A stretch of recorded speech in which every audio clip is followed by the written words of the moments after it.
Charles "Lucky" Luciano was the father of modern organized crime. A pimp, racketeer, and murderer. In 1936, he was sentenced to serve 50 years in jail. That was where he was meant to die. But instead, he spent just 10 years there and died a free man in Italy.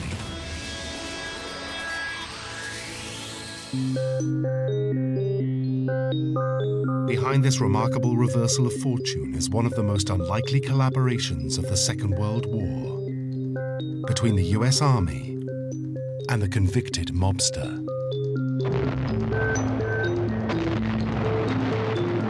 For years, the role of the mob in World War II has been hushed up, dismissed as folklore.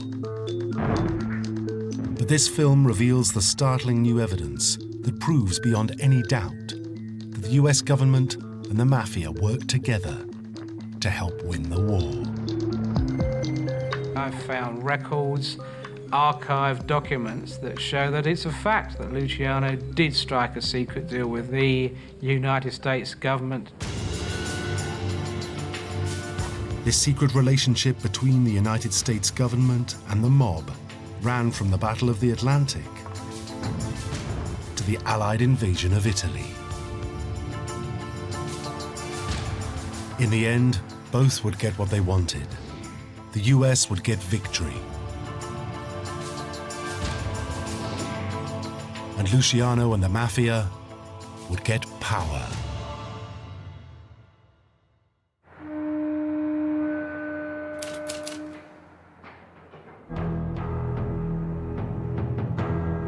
In 1907, one of America's most unlikely war heroes arrived in New York City. Charles Luciano was an Italian immigrant destined to become a Mafia boss of bosses. From the offset, Luciano was different from the other kids. Biographer Tim Newark has spent 7 years studying Luciano's life. Luciano wanted more from life. He actually knew he could never settle for that normal life, and really from a teenager was involved in all sorts of scams, muggings, thefts.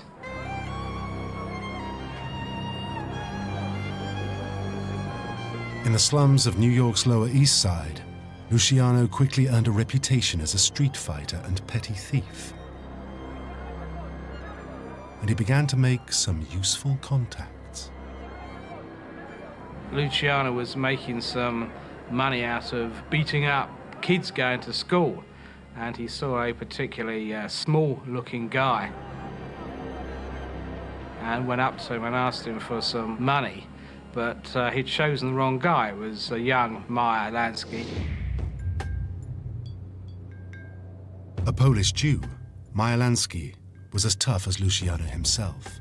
Meyer Lansky wasn't going to be intimidated by Luciano and told him to go and stick it, basically. And Luciano was quite struck by how brave this little man was. Luciano himself later recalled the encounter. I was about a head taller than this midget, but he looked at me without blinking an eye, with nothing but guts showing on his face. Well, I started to laugh. I patted him on the shoulder and said, "Okay, you got your protection for free." He just pulled away and yelled, "Shove your protection up your ass. I don't need it." Believe me, I found out he didn't need it. It was the beginning of one of the most lucrative partnerships in New York organized crime. In 1920, US Congress banned the consumption of alcohol and set about getting rid of it. Prohibition began, and then backfired.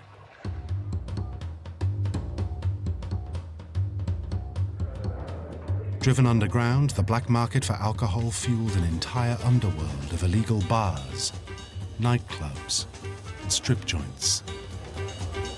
It was just the thing for an ambitious young man looking to make a name for himself. Luciano began to hit the big time.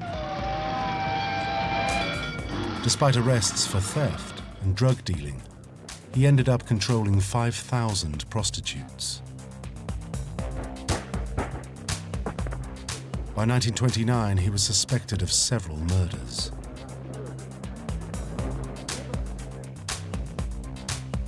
Luciano was so successful that he caught the eye of one particular organization that was flourishing in the underworld: the Mafia.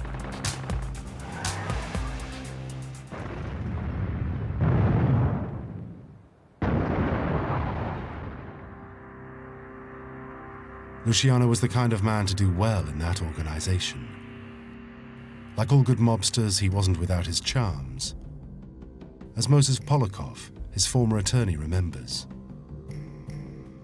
Lucky was a nice guy. The old-timers were well behaved. They were not like the present mob. If Lucky walked on the street and he bumped into you, he'd apologize to you. For all Luciano's good manners, he rose quickly through the Mafia ranks, even taking out his own boss to get ahead. He waited in a restaurant toilet while he had Joe Massarea executed, then stepped out and calmly called the police. By 1932, the Italian immigrant had become Mafia boss of bosses. He completely dominated drugs, prostitution, gambling, and protection rackets in New York City. By now, he'd earned himself the nickname Lucky for surviving an attempt on his life. In 1934, the mayor of New York was Flores LaGuardia. I have just assumed the office of mayor of the city of New York. He named Luciano public enemy number one.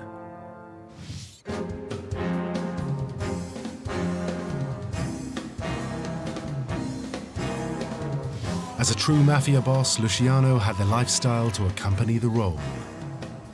He wore handmade, pinstriped suits from London, silk shirts imported from Italy, and for his own protection, lived under an assumed name in a luxury suite in the Waldorf Astoria Hotel.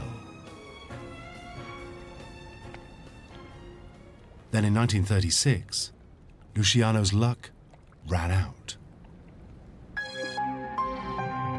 Despite a warning from his friend and now mob colleague Myalansky, Luciano couldn't resist the lure of fame. Luciano was starting to hang out with important and powerful people in high society in New York. He would date film stars. So he was becoming a very high-profile figure, just the figure that Lansky had told him not to become. That was Luciano's mistake. He caught the eye of a dangerous opponent, a man with ambition to match his own. We have made a real start on cleaning the gangsters out of New York. In 2 years, we have shown that our people can be protected, that they can be delivered from the grip of the mobs. New York Special Prosecutor Thomas Dewey was determined to rid the city of the mob and to crush its criminals. Racketeer is not and never has been above the law. The real problem is to remove the influence of the racketeer from politics. Dewey had Luciano in his sights. Thomas Dewey thought, here is a person who really needs to be taken down. So really Luciano was a victim of his own success at the time. Dewey was waiting for Luciano to slip up, and in 1936, he did. Dewey had heard a word that Luciano was involved in the sex business, basically running the prostitution rings in New York. Some of Luciano's girls were persuaded to testify against him. Finally, Dewey had what he needed.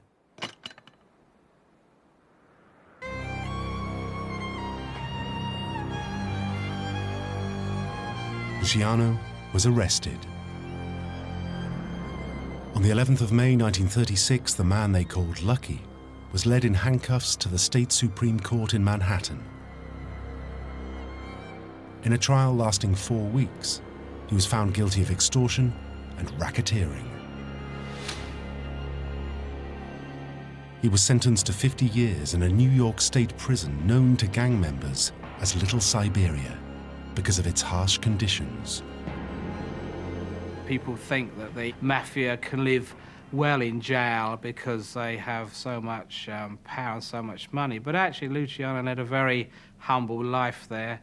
He said it stank, it was cold, and he was a very, very miserable figure. His appeals for parole were denied. Luciano seemed to be finished. Locked up and isolated, no amount of bribery or threats could save him. To be quite frank, he thought he was going to be there for the rest of his life.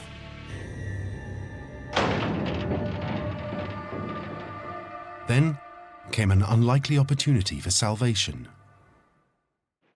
Discover the past with exclusive military history documentaries and ad-free podcasts presented by world-renowned historians, all on History Hit. Watch them on your smart TV or on the go with your mobile device. Download the app now to watch everything, from the gripping story of the Band of Brothers to Operation Barbarossa and D-Day. Immerse yourself in the dramatic stories of this remarkable era by signing up via the link in the description.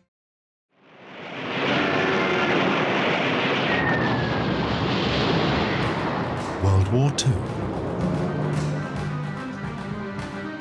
In December 1941, Japan made its surprise attack on the US Navy at Pearl Harbor. The US was plunged into war. The country's huge industrial might was mobilized. Millions of soldiers were conscripted and trained to take the fight to the Japanese on one side and the Nazis on the other.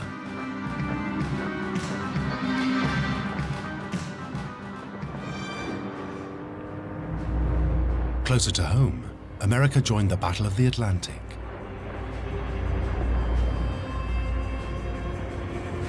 This was the longest campaign of the war. It was the fight to keep Britain supplied. She needed to import over 1 million tons of goods every week. This was done by convoys of merchant ships crossing the Atlantic in near endless succession.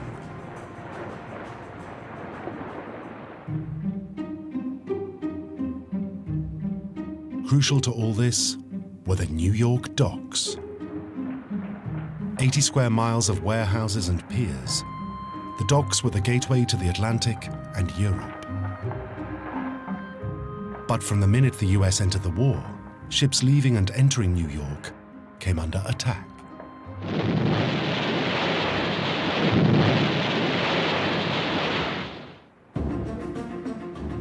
The US had met a formidable enemy. German U-boats sank around 80 ships a month. 2.5 million tons of shipping were lost in half a year.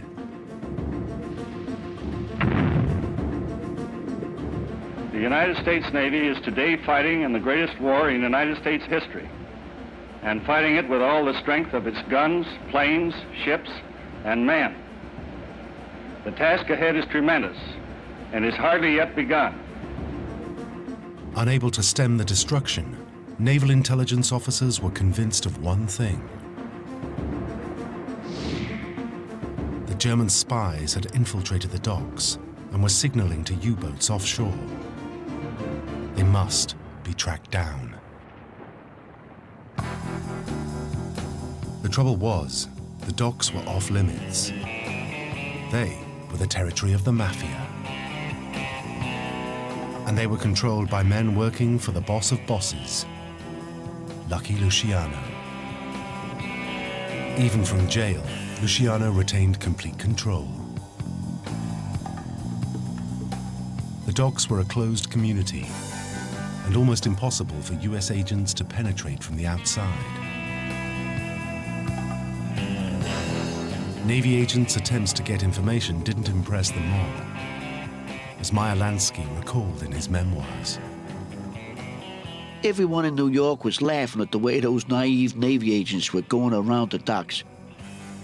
They went up to men working in the area and talked out of the corner of their mouths like they'd seen in the movies, asking about spies.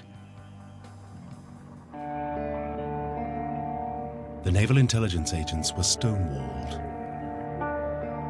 No one in the docks would say anything without Luciano's approval. And Luciano didn't approve. From jail, he'd spotted an opportunity to strike a deal. He knew the US government needed him. They would simply have to be convinced of just how much. Then, on the 9th of February 1942, something happened that would do exactly that.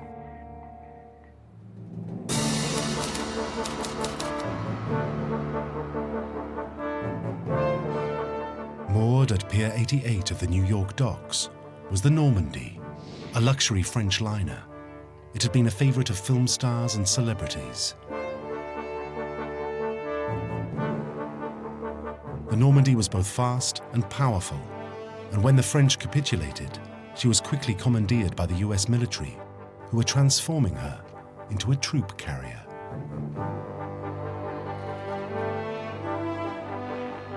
Then one afternoon, disaster struck.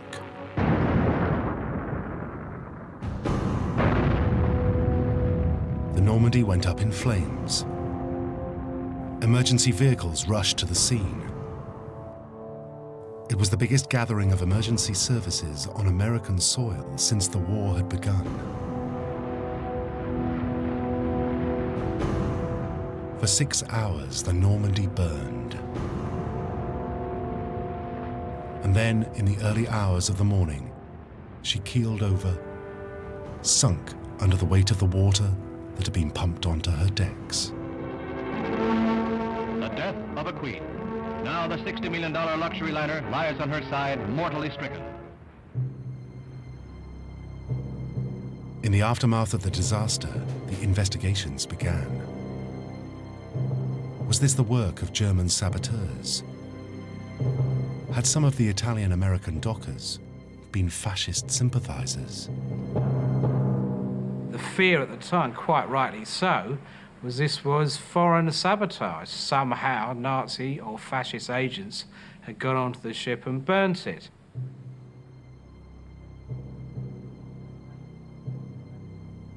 The FBI had been pursuing spies operating in the States since the 1930s. Their battle against German and fascist agents was well publicized. America was increasingly obsessed with this enemy within. So it was no surprise that these were the prime suspects in the case of the Normandy fire.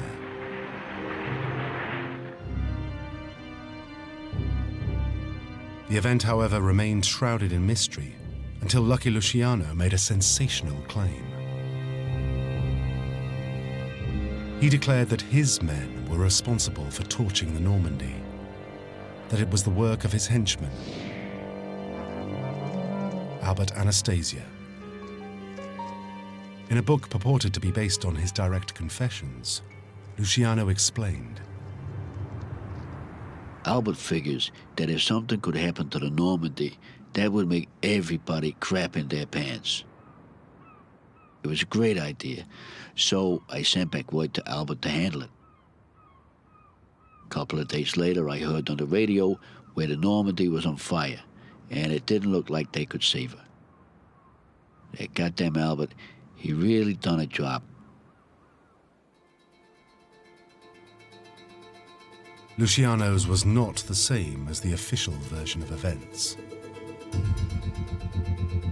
In their investigation of the incident, the US government had come to a different conclusion. The Normandy was an unfortunate accident caused by civilian incompetence. It was decided that the fire had been started by rogue sparks from a workman's blowtorch.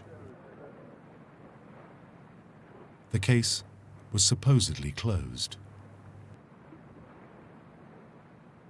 Whatever the truth behind the event, the Normandy disaster would prove to be the beginning of one of the most peculiar relationships of World War II.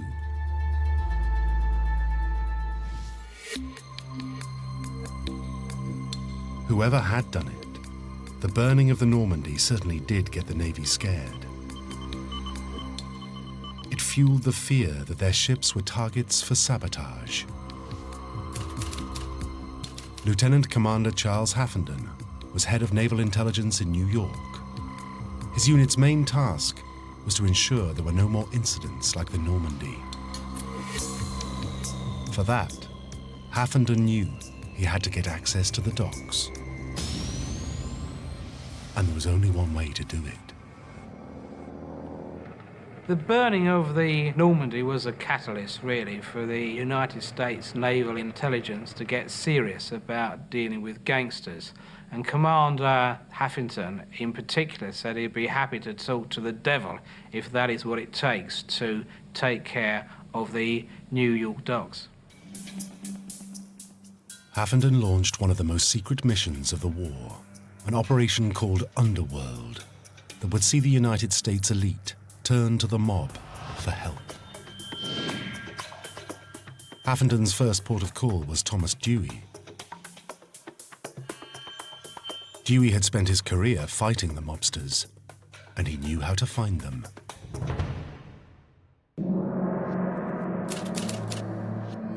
First, he made contact with Joseph Sox Lanza. He was Luciano's man on the ground at the docks, Mafia chief of the Fulton Fish Market, where he ran a lucrative business.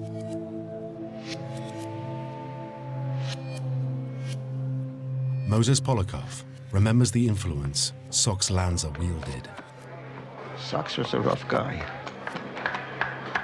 He controlled the fish markets on the Lower East Side. He was a power. Nobody could sell fish without his approval. He probably shook him down, or he got paid off for protection or whatever. That's the kind of guy Sox was. Every fishing boat in the harbor had to pay dues to Lanza, normally in the shape of a $100 bill.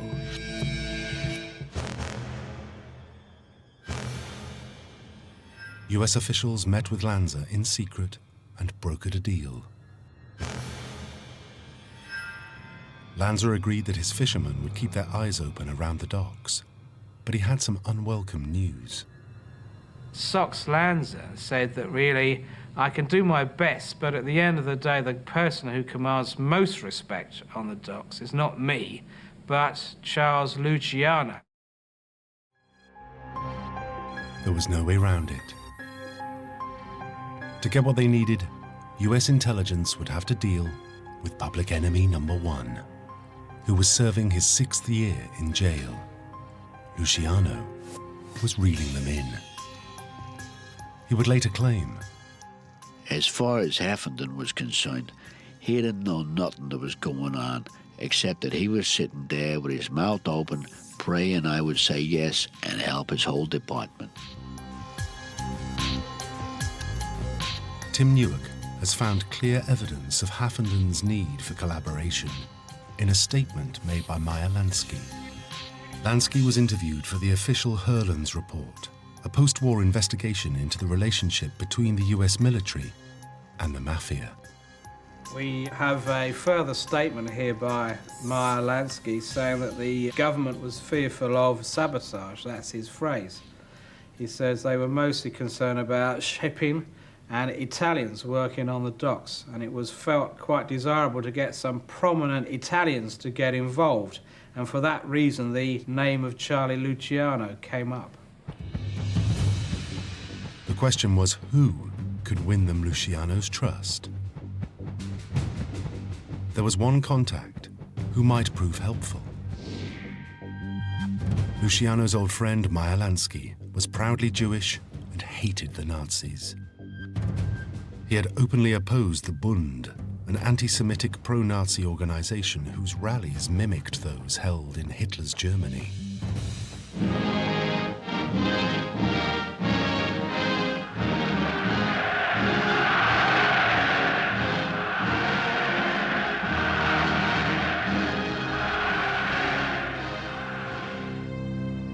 Lansky recalled how, at the secret request of his rabbi, he and his henchmen had raided Bund rallies. The stage was decorated with a swastika and a picture of Hitler. The speaker started ranting. There were only 15 of us, but we went into action. We threw some of them out of the windows. Most of the Nazis panicked and ran out. We chased them and beat them up. We wanted to show them that Jews would not always sit back and accept insults.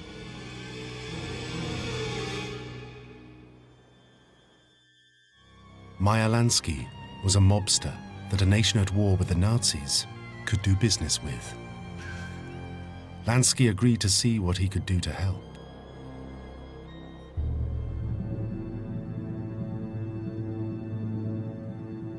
In May 1942, a strange group of mobsters, lawyers, and intelligence officers headed for the Dannemora prison, Little Siberia. Moses Polakov was there as Luciano's attorney. We walked into Lucky and he says, "What the hell are you guys doing here?" He was really surprised. Polakov has never fully disclosed the details of that meeting, but Luciano came to a decision. We explained to him the purpose of our mission, and he said, "Yes, I'll help."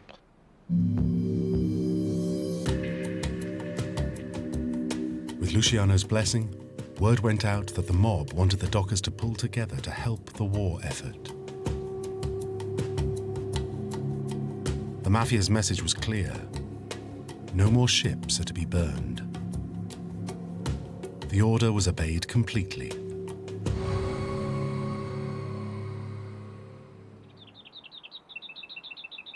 By then, Lucky Luciano had been moved from Little Siberia to Great Meadow Prison, one of the easiest going institutions in the US penal system. From the point at which the Mafia pledged their help to the US government, there were no more incidents on the waterfront and no workers' strikes. The docks ran smoothly for the duration of the war.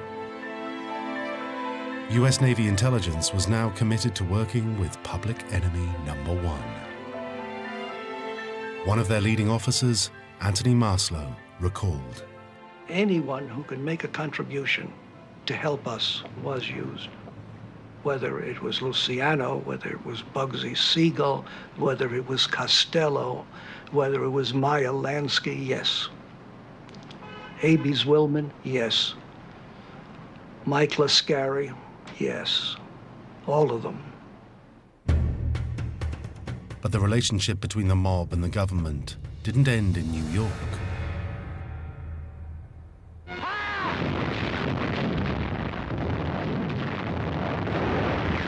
The war was intensifying. The Allied forces were winning in North Africa. German Field Marshal Rommel was caught in a trap. British General Montgomery was pushing in from the east. An army commanded by American General Eisenhower was attacking from the west. After tough fighting, the Axis armies of Germany and Italy were pushed out of North Africa. The British Prime Minister Churchill and the US Generals Marshall and Eisenhower decided that an invasion of Europe was now possible. The first stage of this plan would be to attack the island of Sicily. An opportunity was about to come Luciano's way.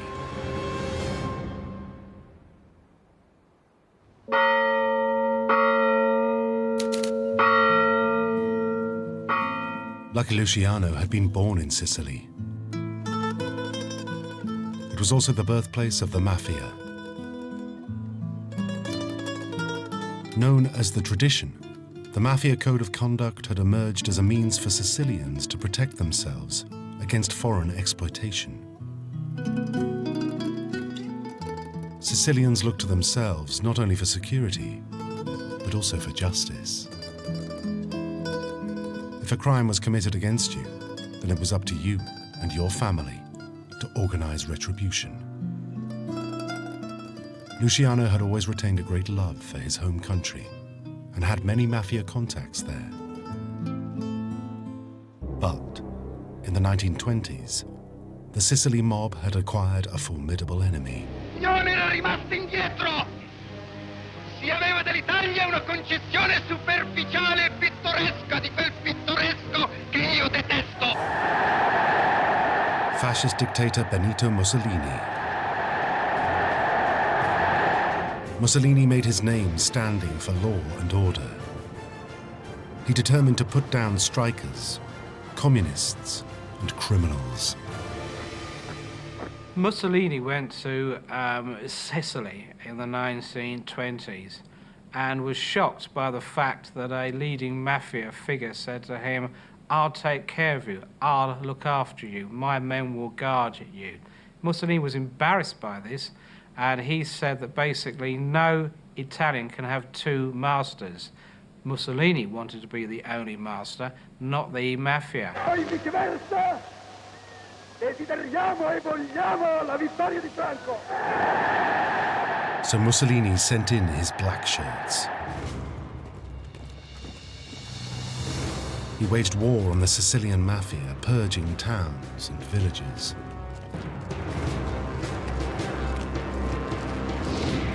From 1927 to 1929, 16 major trials were held and hundreds of Mafia members were imprisoned. By the mid-1930s, the Mafia had been driven underground in Sicily. And Luciano, sitting in Great Meadow Prison, didn't like that situation. He was determined that the Mafia would flourish again in the motherland. Perhaps this would be his chance.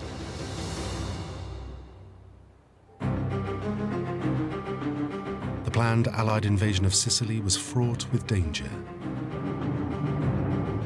Through a successful strategy of deception, the Allies had convinced Hitler that the invasion would take place in Greece or Sardinia, not Sicily. But Axis troops stationed in those countries would be quickly redeployed once the true plan was known. The only way to get Allied troops quickly onto Sicily was through amphibious landings. This would leave them vulnerable as they transferred from sea to land. For the invasion to work, the Allies vitally needed intelligence and agents on the ground. Once again, there was only one place for them to turn. What happened was that the United States Naval Intelligence, having had this success with Luciano taking care of the docks for them, thought maybe we can take this pact further, and so thought maybe Luciano and the Mafia could help with the invasion. Commander Haffenden went once again to his underworld contacts. He wanted information about Sicily from Italian Americans and recruited Meyer Lansky to help.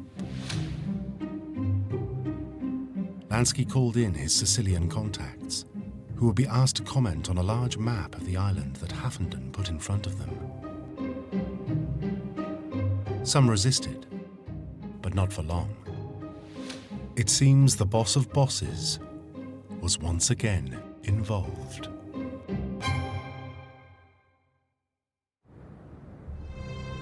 Luciano had enlisted the help of hardman Joe Adonis, whose role was to encourage people to share information, as Meyer Lansky explains in his memoirs. Sometimes some of the Sicilians were very nervous. Joe would just mention the name of Lucky Luciano and say he'd given them orders to talk.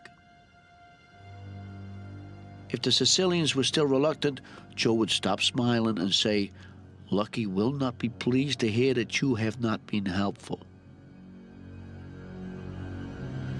By July 1943, Haffenden's map was covered in detailed information about Sicily and the waters surrounding the island.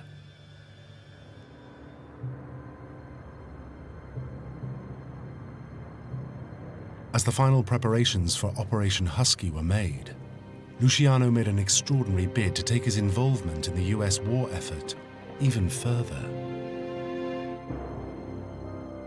He asked Mierlansky to put forward an idea. Lucky came up with a plan that I thought was pretty wild. He wanted to join up with the invading army. He thought his presence would guarantee Sicilian cooperation. He said he was prepared to be parachuted into the island.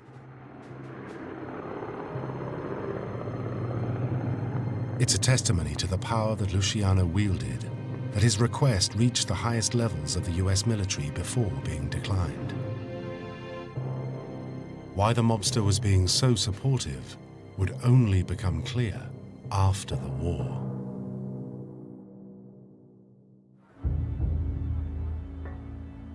Armed with intelligence gleaned from the mob, the United States was ready for the invasion. On July the 9th, 1943, Operation Husky began.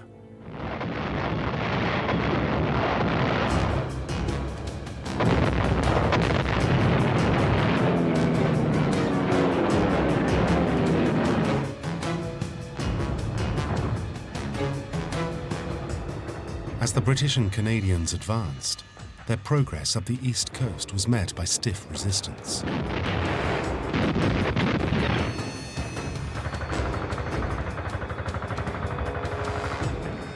Every town had to be taken by assault. It looked like it would be a long and hard campaign. In contrast, the American 7th Army under General Patton seemed to have it easy. American Lieutenant Paul Alfieri was in one of the first intelligence teams to arrive at the port of Licata on the island. On arrival, he was met immediately by an extremely helpful Sicilian.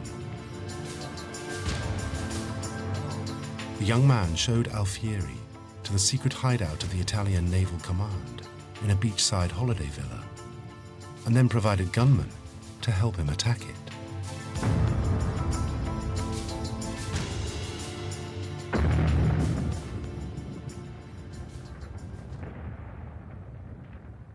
Inside the villa were documents providing priceless information, plans of the German and Italian defenses, plus their radio code books.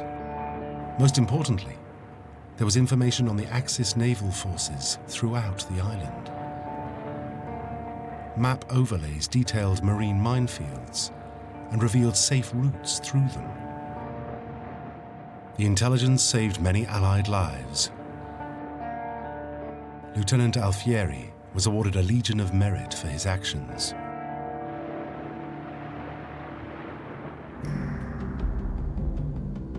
It later emerged that the Sicilian who had helped Alfieri was a mafioso who owed Lucky Luciano his life. He'd murdered a New York policeman, and Luciano had saved him from the electric chair by organizing his escape to Sicily.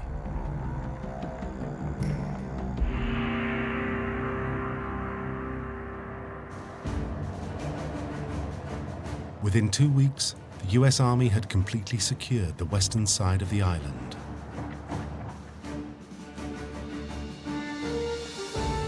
Official reports put this down to the efficiency of US troops, as did war photographer Herbert White. Boy, our American warships were crackerjacks. They knocked out every pillbox ashore. It was a pretty exhibition of efficiency to see loads of artillery, vehicles, and supplies moving from sea to land like an assembly line in a Detroit factory.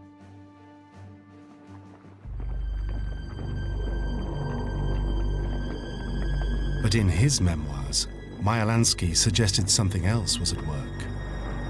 I was told that Mafia and Lucky Luciano were passwords.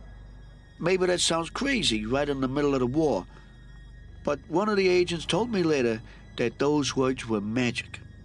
People smiled, and after that, everything was easy.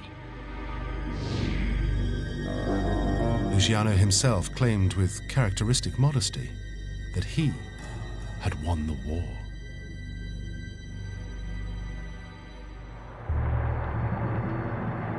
we may never know just how influential the mob were in the Allied liberation of Sicily.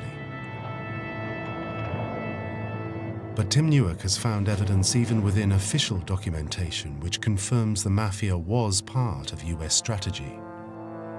What I found was that the United States Army had drawn up a report intended for the Chiefs of Staff, and that included General Eisenhower, who would have looked at this. And basically what they're saying in this document is that they should establish contact with leaders of separatist groups and also radical groups, and they mention the Mafia. In fact, what Tim Newark has found could suggest a level of collaboration that even Luciano himself never admitted. Even more sensational than that is they are saying they should give them arms, give them guns, and then let the Mafia blow up bridges for them and destroy roads. There is nothing to confirm if this plan of action was carried out. But we do know that Mafia cooperation wouldn't have come without a price.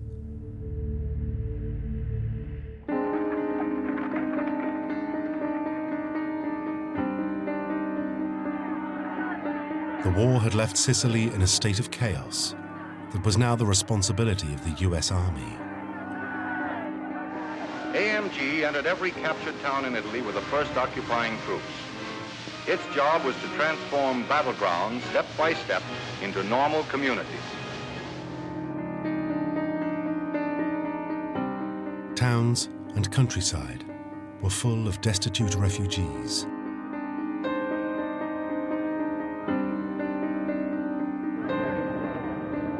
To bring the country under control, US officials had little choice but to replace fascist mayors with Mafia chiefs. When the fascists were kicked out of Sicily, there was a power vacuum, basically, and the figures who seemed the best figures to take over were those who had been anti-fascist, and of course many of these were local Mafia figures. They would take over as town mayors. A new mayor was sworn in. This man was now not only responsible to us, but to his own people. Under the guise of being victims of fascism, Mafia members, jailed under Mussolini, were released from Italian prisons.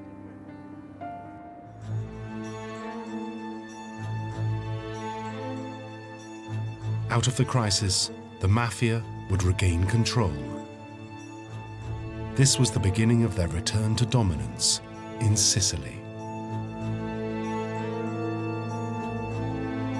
US intelligence officer Joseph Russo witnessed the Mafia's rapid return to power. The first thing I did, I started looking for the Malavita, the criminals, Malavita. And it turned out they were mostly mafiosos, and they were big. They got to be real big, and it didn't take them long to re-cement their solidarity as a gang. There are some who doubt Luciano's claim that he won the war, and they would be right to. Luciano was, after all, a man who had been found guilty of perjury. But the story of how the US government struck a deal with Lucky Luciano and his criminal associates was deemed worthy of investigation in 1954. It was this that produced the official Herlands report. The report clearly states that the burning of the Normandy was a pivotal point in US domestic naval strategy, although it stopped short of drawing a direct link with the Mafia. It also clearly states that US naval intelligence had no doubts about the morality of dealing with known criminals. America was, after all, fighting for her life. The exploitation of informants, irrespective of their backgrounds, is not only desirous, but necessary when the nation is struggling for its existence. Intelligence, as such, is to prevent and must encompass any and all means. By any and all means, I include the so-called Underworld. And concerning the invasion of Sicily, the report states that numerous Italians of Sicilian birth were enlisted to provide information about the terrain, harbors, etc. of Sicily in anticipation of the Allied invasion. Through these informants, the names of friendly Sicilian natives and even Mafia personalities were obtained and used in the Sicilian campaign.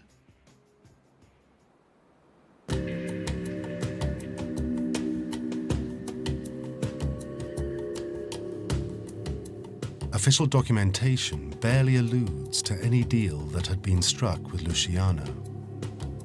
But the events that followed the war speak for themselves. In 1946, the convicted pimp, racketeer, and murderer, Lucky Luciano, was freed from prison. He'd served just 10 of his 50-year sentence. The only condition of his freedom was that he left the United States.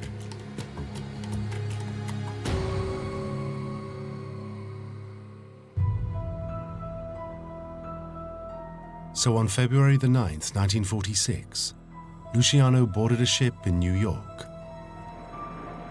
Meyer Lansky and Frank Costello were there to see him off. Luciano quickly re-established himself, operating first from Cuba and then Italy. Soon, Lucky Luciano was back in business.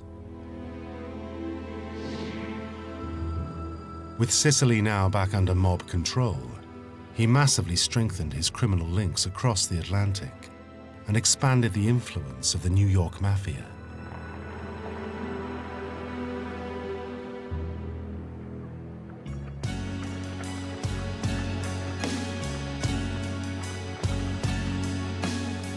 In 1962, age 64, Luciano died, a free man and a criminal legend.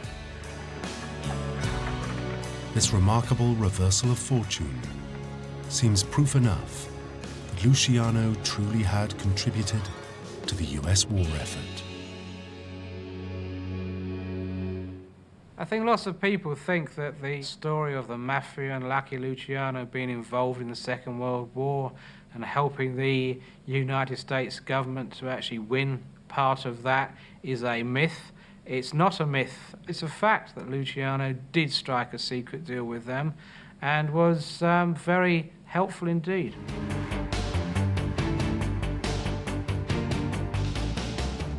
In helping the US government, Luciano had revived the Mafia's fortunes.